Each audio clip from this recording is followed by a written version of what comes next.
Let's take a look at the addition of our functions or our graphs, how we can do that. So if we want to draw a graph of two other functions added together.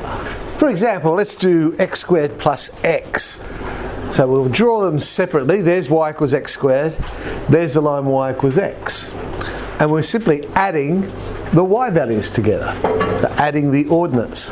X and y intercepts, they're usually good ones to find. Now, this one, the y-intercept and x-intercept for that matter, is 0 plus 0, so it's going to stay at 0 on that one.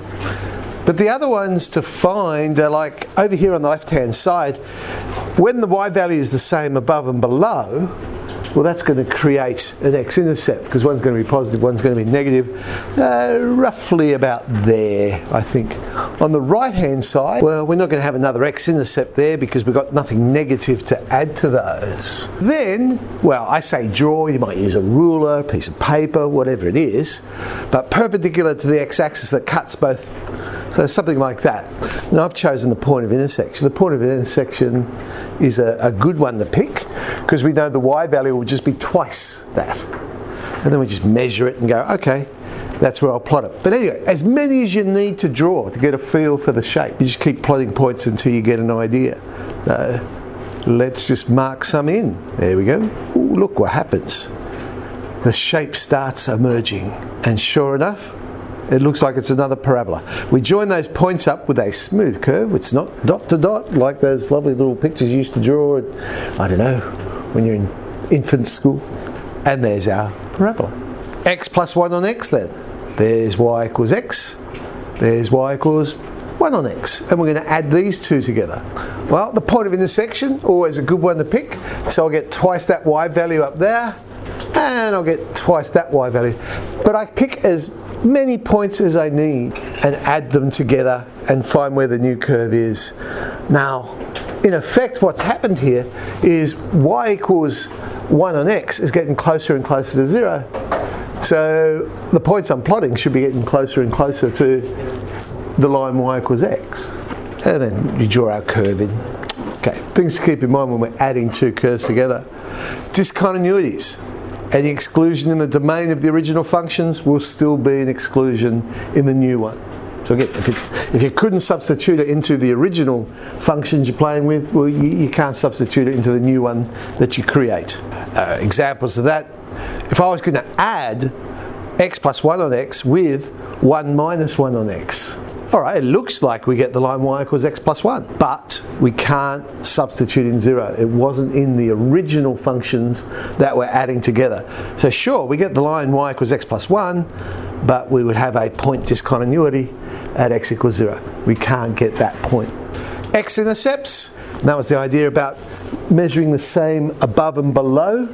So function x equals negative gx, then we know added together they get 0. We create x-intercepts. Symmetry. Like functions will retain symmetry. So if you're adding two even functions together, then the new function will be even. If you're adding two odd functions together, the new function will be odd. Ooh, these ones are fun. Absolute value of x plus 3 plus the absolute value of 1 minus x. It's worth investigating at those critical points. What makes these equal to 0, these individual ones? So negative 3 would make the absolute value of x plus 3 0. So what happens on the left-hand side of that? X plus 3, the absolute value of x plus 3 would be negative x plus 3 on the left-hand side. 1 minus x, that'll stay as 1 minus x. Now if you're unsure, just pick a number. Pick a number that's less than negative 3 and just see if it ends up being a negative number or a positive number, whether you need to change the sign or not. So, for example, if you picked, I don't know, what's a number smaller than negative 3? Any number you like. Negative 4, okay. Negative 4 plus 3 would give you negative 1. So the absolute value would be the negative of that. So we want the negative of x plus 3. Whereas if I sub it into 1 minus 4, 1 minus minus 4 is positive 5. So it stays the same. I just want the 1 minus x. Add those together and we get negative 2x minus 2. The next critical point there would be when x equals 1. So what happens in between those? Again, we'll just pick a point in between minus 3 and 1 and we can investigate 0 is always easy. So the first one, absolute value of 3, that's positive. Well, it's always positive, but 3 is positive. So we know we've got x plus 3. Substitute into 1 minus x, we get 1, that's positive. So it stays the same. We just have the line y equals 4. And now what happens on the other side of 1? Pick a number bigger than 1. Oh, 2, thank you. 2 plus 3 is 5, that's positive. So x plus 3 stays positive. 1 minus 2 is negative 1, that's negative. So we'll have the negative of 1 minus x, 2x plus 2. Now we can put those pieces together, and there's the first section. It's the line y equals minus 2x minus 2, but we stop at x equals 3. Then we have y equals 4, and then finish off with y equals 2x plus 2. And there's our graph for that particular thing. Now if you had to draw function x minus g of x, well, it's exactly the same. In fact, it's sometimes easier to actually draw the negative graph, so y equals negative g of x, and then just add the two graphs together. You just keep adding. Something like this. Here's x minus sine x. Obviously the curve there is sine x, but actually it's negative sine x that I've drawn. And then I can just add these two together. Now, if the graph is bounded, which of course our sine curve is, it's bounded by 1 and negative 1, never goes up, down that, then my new graph will be bounded by, in this case, x plus 1 and x minus 1. We know it'll go in between those two. Alright, let's pick some points. Let's do it. I've plotted these points in because the x-intercepts of the blue curve, I know it will stay on the red curve because I'm just adding 0. No, I'm adding nothing. Those y values will stay the same. Plotting some more points. Those peaks are always good ones to pick. And unfortunately, because of the scale of what I've drawn here, the other peaks will probably be off my picture. But we end up with, it's not quite symmetric inside the two intercepts because of the adding. You can see how the hump's not right in the middle, it's slanted to one side. But you still get something that's winding along the line y equals x. What about if we want to multiply two graphs together? Okay, let's start with the two original graphs we want to work with, and then what we're going to do, well, here's x e to the x is what we're going to draw here. So there's x, and there's e to the x. Mark the x-intercepts, because that's where we're going to change sign. That idea of changing sign. When does it become positive? When does it become negative? Well, in this one, there's only going to be one x-intercept. There it is. Okay. Then multiply the signs of each function to work out the sign of the new function. So you know where is it travelling. And on the left-hand side of that x-intercept, because remember, you can only change sign at discontinuities or x-intercepts. On the left-hand side, we've got a positive times a negative, which would be negative. On the right-hand side, we've got a positive times a positive. Okay, we know we're in those sections. The y-intercept, well, we've already marked ours in. There it is at 0. When it's equal to 1. Because if I'm multiplying by 1, the y value is going to stay the same. I'm saying that one there. So 1 times e to the x would be there. And I'm saying there's negative 1. Negative 1 times e to the x. It would stay on the e to the x curve, but now the signs change because I'm multiplying by negative. So we would reflect over. Now, the original graphs. If they approach 0 or infinity, so will our new function. It'll do a similar thing. But the interesting one here, look at the left-hand side. One of them is approaching 0 and the other one is approaching infinity. So what is our one going to do? How do I decide? Is it going to go to 0 or is it going to go to infinity? Over on the other side, not an issue, because they're both going off to infinity. So clearly that'll go off to infinity. And the general rule is this. You go with the curve that gets steeper or shallower the quickest. Now in this case our exponential would get steeper the quickest and shallower the quickest. So that tells me this new curve will approach 0, not infinity. And it looks something like that when we end up drawing it. So it goes asymptotic to our x-axis there. Things to keep in mind. Discontinuities, same deal again. Any exclusion will still be excluded in the new one. Can't sub it into the original one, you can't substitute it into the new one. Symmetry. This one, it's going to retain some form of symmetry, but not necessarily the same symmetry. Odd function times an odd function will give you an even function. Even times an even will give you an even function. Even times an odd will give you an odd function. So basically, if it's the same type of function, multiply them together, you'll get an even function. If they're different types of functions, multiply them together, you get an odd function. Okay, let's do this one. Y equals x squared times x plus 1 times x minus 1 cubed. There are the three graphs. X-intercepts, they will remain, because if you're multiplying by 0, it's still going to be 0. I know I've got an x-intercept there, there, and there. Let's work out the regions that we're in. Positive times negative would give me a positive. Then in between these two, I've got a positive times a negative, so that'll be down there. Then in between the next two, I've got positive times negative, that'll be down there. And finally, I've got positive times positive, that's positive. So I now have the sections that we are in.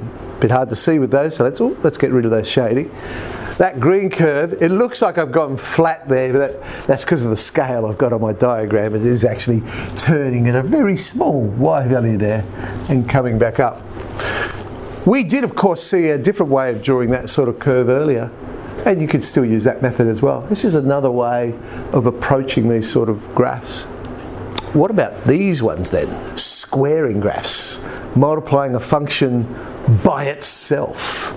Any single root will become a double root because you're squaring it. The root's going to double.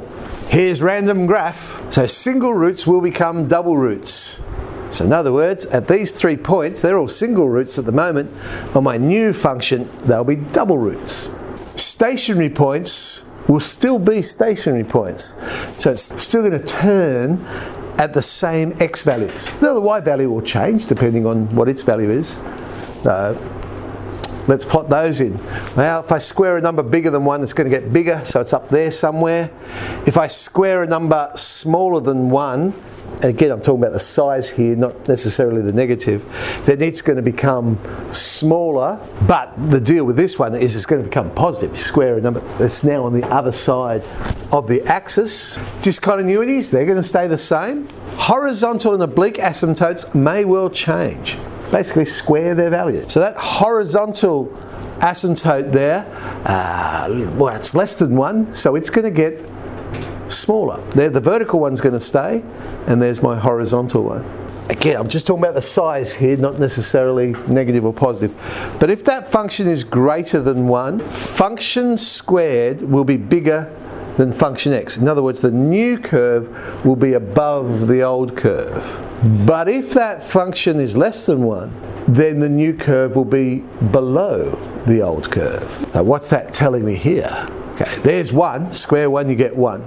And well, negative 1 will stay at negative 1, except now it's positive, so it's going up to positive 1 as well. So I've got to go through all these points, but working from the left, it's below 1. So its value goes under, then over, and then over, then under, over, and then under. So it's going to cross at 1, but it changes from going above the curve to below the curve, and so on and so on. And there's our beautiful graph of y equals function x squared. What about division? Well, division is multiplication. You're just multiplying by the reciprocal. So x-intercepts will now become vertical asymptotes. That's of the one you're dividing by. Or point discontinuities. Just depends on the function what we're going to get. Let's look at this one.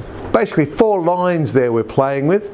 X-intercepts on the top will stay as x-intercepts, but now the ones on the bottom will become vertical asymptotes. There's working out the sign. Even though it involves division, I can still think of it as multiplication as far as the sign goes. So I've got negative times negative times negative times negative, which is positive. Positive times negative times negative times negative, which is negative. Positive times negative, which is positive. Then positive times negative, which is negative. And in the last section, positive times positive, which is positive. My y-intercept. Well, we can work that out. That's nice. We've got negative 2. We know it's at 1, so we know we're there. investigation of the behavior of the function for large values will be required, because now we're doing division, looking for your horizontal and oblique asymptotes, that idea of dominance, which curve would dominate, which one gets steeper quickest. These are all straight lines, though I can just do my polynomial division like we saw before, and we get that there's a horizontal asymptote at y equals 1. Draw that in. Let's get our picture. Got to bend towards the asymptotes, got to go through those points, and there we go. There's our new curve. Sine x divided by x. Okay. There's y equals x. There's y equals sine x.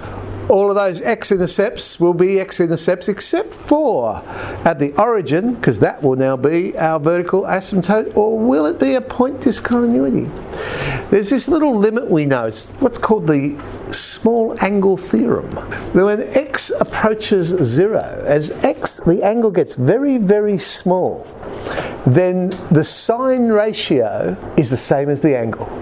So that means then if I divide them, I'm approaching the value of 1. So the small angle theorem, x and sine x will be the same for very, very small numbers. So that tells me I've actually got a point discontinuity, because the limit, it's not going off to infinity or negative infinity, it's going to this point at 1. There's the sections that we're in when we investigate positive times negative and all those sorts of things. We end up with a curve, it's winding along the x-axis, but because we're dividing by bigger and bigger and bigger numbers, the curve is winding but getting smaller and smaller as we go along.